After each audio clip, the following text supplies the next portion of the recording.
காற்றையும் கடலையும் அதற்றிய அற்புத வார்த்தைகள் எந்தன் துணையாய் நிற்பதால் எனக்கேது கவலை.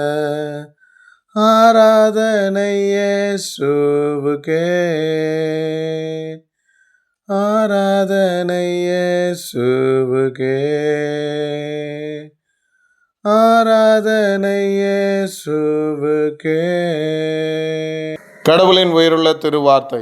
அவர் எழுந்து காற்றை அதட்டி கடலை பார்த்து, இறையாதே, அமைதலாயிரு என்றார். அப்பொழுது காற்று நின்று போய் மிகுந்த அமைதல் உண்டாயிற்று. மார்க் 4 அதிகாரம் 39 வசனம். He got up, rebuked the wind and said to the waves, Quiet, be still. Then the wind died down and it was completely calm. Mark chapter 4 verse 39. ஜெபிப்போம். சர்வ வல்லமையுள்ள எங்கள் கடவுளே, எங்கள் பிரச்சனைகளை தீர்க்க உம்மால் மட்டும்தான் முடியும். எங்கள் உடனிருந்து எங்களுக்கு சாதகமாய் பெரிதான காரியங்களை செய்ய வேண்டும் என்று வல்லமை நிறைந்த இயேசு கிறிஸ்துவின் நாமத்தில் ஜெபிக்கிறேன். ஜெபம் கேளும் எங்கள் நல்ல பிதாவே. ஆமேன். God bless you all abundantly.